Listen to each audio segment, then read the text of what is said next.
વલસાડમાં શિક્ષકોની ઘોર બેદરકારી સામે આવી। ચાલુ શાળાએ શિક્ષકો ક્રિકેટ રમવા માટે ઉપડી ગયા। વલસાડના વાકલમાં ક્રિકેટ મેચ યોજાઈ હતી। વિદ્યાર્થીઓ શાળામાં શિક્ષકોની રાહ જોતા બેસી રહ્યા।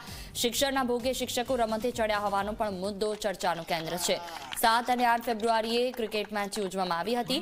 મહત્વનું છે કે જિલ્લાની પ્રાથમિક શાળાના 180 શિક્ષકો અને 250 શિક્ષક સંઘના હોદ્દેદારો સમર્થક શિક્ષકોએ ક્રિકેટની મજા માણી હતી। જ્યારે શાળાએ અભ્યાસ માટે આવેલા વિદ્યાર્થીઓ શિક્ષકની રાહ જોતા બેસી રહ્યા ત્યારે આ અંગે અનેક સવાલ ઊભા થઈ રહ્યા છે। વલસાડમાં શિક્ષણના ભોગે શિક્ષકોની ક્રિકેટ મેચમાં નવો વળાંક આવ્યો। ઉદ્ઘાટન મેચમાં હાજર રહ્યા હતા ડીપીઈઓએ બેટ ઉપર હાથ અજમાવ્યો। જિલ્લા પંચાયત પ્રમુખે શિક્ષકોના સમર્થનમાં નિવેદન આપ્યું છે।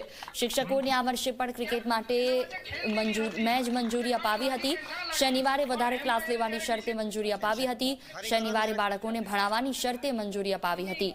મહત્વનું છે કે 7 અને 8 ફેબ્રુઆરીએ વલસાડના વાકલમાં શિક્ષકોની ક્રિકેટ મેચ યોજાઈ હતી, જેમાં શાળા ચાલુ હોવા છતાં શિક્ષકો ક્રિકેટ મેચ રમવા ઉપડી ગયા હતા। દર વર્ષે રમતા હતા। મને એમણે અરજી આપી શિક્ષક સંઘ વાળાએ કે અમે શિક્ષકો દર વર્ષે રમતા છે, તે હિસાબે આ વર્ષે પણ રમવાના। ત્યારે મેં એમને પરમિશન એ રીતે આપી કે આ જે ટાઈમ છે એ ટાઈમ તમારે ભરપાઈ કરી આપવાનો, અને તે હિસાબે મેં એમને અગાઉના વર્ષોમાં મળતી હતી તે હિસાબે મેં પણ મંજૂરી આપેલી છે। અગાઉના વર્ષોમાં પણ ચાલતું હતું અને તે હિસાબે મેં પણ જોઈને જ આ કામ કરેલું છે, અને એ શિક્ષકોને પણ થોડું મગજ હળવું થાય, શરીર પણ છૂટે, અને એ રીતે એવો પણ માનસિક રીતે તૈયાર થાય એ રીતે આ મંજૂરી આપવામાં આવે।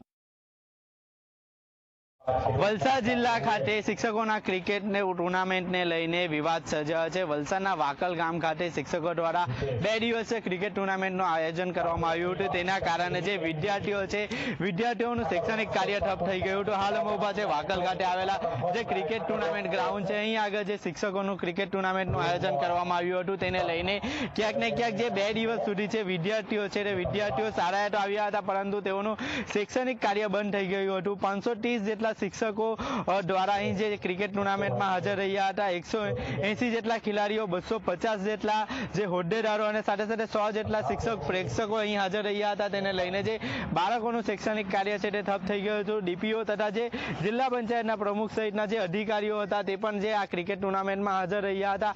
તેને લઈને ક્યાંક ને ક્યાંક જે વિવાદ સર્જાયો છે, કોંગ્રેસ દ્વારા જે સમગ્ર મામલે વિરોધ કરવામાં આવ્યો છે અને જે વિવાદ સર્જવામાં આવ્યો છે, જિલ્લા પંચાયત પ્રમુખ દ્વારા કેટલીક શરતોના અધીન જે આ ક્રિકેટ ટુર્નામેન્ટ છે તેની પરવાનગી આપ્યા હોવાનું જણાવવામાં આવી રહ્યું છે। સાથે સાથે જે જિલ્લા પંચાયત પ્રમુખનું એ પણ કહેવું છે કે દર વર્ષે આ ક્રિકેટ ટુર્નામેન્ટનું આયોજન થતું હોય છે, તેથી આ પરવાનગી આપવામાં આવી છે, પરંતુ કેટલાક સવાલો ઉઠી રહ્યા છે કે કારણ કે જે ચાલુ શૈક્ષણિક કાર્ય હતું તે દરમિયાન જે શિક્ષકો જે અહીં ક્રિકેટ રમી રહ્યા હતા તેને લઈને ક્યાંક ને ક્યાંક જે વિદ્યાર્થીઓનું જે ભણતર છે તે ઠપ થઈ ગયું હતું। તેને લઈને અનેક વિવાદો સર્જાયા છે।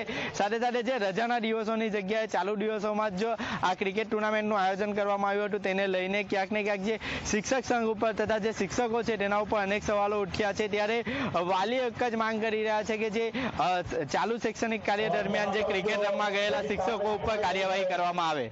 ઉમેશ પટેલ, ઝી મીડિયા, વલસાડ।